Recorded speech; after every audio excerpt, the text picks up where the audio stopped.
ಇನ್ಸ್ಟಾಗ್ರಾಮಲ್ಲಿ ಟ್ರೆಂಡಿಂಗ್ ಆಗಿರೋ ಈ ಡಿಸೈನ್ ಮಾಡೋದು ಹೇಗೆ ಅಂತ ನೋಡೋಣ. ಫಸ್ಟು ಸ್ಯಾರಿನ ರೈಟ್ ಸೈಡಲ್ಲಿ ಇಟ್ಕೊಂಡು 6 ದಾರ 10ನೇ ನಂಬರ್ ಕ್ರೋಶೆಯಿಂದ 5 ಚೈನ್ನ ಹಾಕಿ ಡಬಲ್ ಟೈಮ್ ಲಾಕ್ ಮಾಡ್ಕೊಳ್ಳಿ.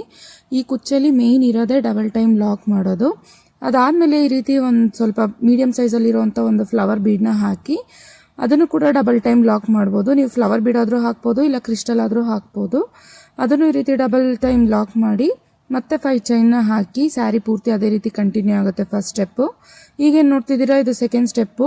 ಸ್ಯಾರಿನ ರಾಂಗ್ ಸೈಡ್ ಟರ್ನ್ ಮಾಡಿಕೊಂಡು 5 ಚೈನ್ ಹಾಕಿ ಡಬಲ್ ಟೈಮ್ ಲಾಕಲ್ಲಿ ಮತ್ತೆ ಡಬಲ್ ಟೈಮೇ ಲಾಕ್ ಮಾಡಿ ಬೀಡ್ ಹಿಂದೆ 6 ಚೈನನ್ನು ಹಾಕೋಬೇಕು. 6 ಚೈನ್ ಹಾಕಿ ಬೀಡ್ ಪಕ್ಕ ಬರೋವಂಥ ಲಾಕಲ್ಲಿ ಒಂದ್ಸತಿ ಲಾಕ್ ಮಾಡಿ ಆ್ಯಂಡ್ ಅದ್ರ ಪಕ್ಕ ಬರೋ ಒಂದು ಲಾಕಲ್ಲಿ ಲಾಕ್ ಮಾಡಿಕೊಂಡು 5 ಚೈನ್ನ ಹಾಕಿ ಈ ಸ್ಟೆಪ್ ಕೂಡ ಅದೇ ರೀತಿ ಕಂಟಿನ್ಯೂ ಆಗುತ್ತೆ. ಆ್ಯಂಡ್ ಇದು ಬಂದು ಫೈನಲ್ ಸ್ಟೆಪ್ಪು. ಸ್ಯಾರಿನ ರೈಟ್ ಸೈಡಿಗೆ ತಿರುಗಿಸ್ಕೊಂಡು 5 ಚೈನ್ನ ಹಾಕಿ ಫಸ್ಟು ಲಾಕಲ್ಲಿ ಲಾಕ್ ಮಾಡಿಕೊಂಡು ನಾವೇನು ಬೀಡಿಂದೆ 6 ಚೈನ್ ಹಾಕಿರ್ತೀವಿ ಇಲ್ಲಿ ಹಾಫ್ ಡಬಲ್ ಕ್ರೋಶೆನ ವರ್ಕ್ ಮಾಡ್ಕೋಬೇಕು 3 ಸತಿ.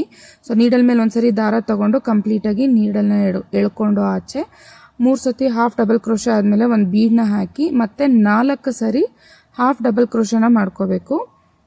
ನೋಡ್ತಾ ಇದ್ದೀರಲ್ಲ, ಏನಕ್ಕೆ 4 ಸರಿ ಅಂದರೆ ಬೀಡ್ ಸೆಂಟರ್ ಕಾಣೋಕ್ಕೋಸ್ಕರ ನಾವು ಲೆಫ್ಟ್ ಸೈಡು ವರ್ಕ್ ಮಾಡಬೇಕಾದ್ರೆ ಒಂದು ಎಕ್ಸ್ಟ್ರಾ ಹಾಕ್ಕೋಬೇಕು. ಅದಾದಮೇಲೆ ಅದನ್ನು ಕೂಡ ಫಸ್ಟ್ ಲಾಕಲ್ಲಿ ಲಾಕ್ ಮಾಡಿಕೊಂಡು ಮತ್ತೆ ಸೆಕೆಂಡ್ ಲಾಕಲ್ಲೂ ಲಾಕ್ ಮಾಡಿಕೊಂಡು 5 ಚೈನ್ ಹಾಕಿ ಈ ಸ್ಟೆಪ್ ಕೂಡ ಇದೇ ರೀತಿ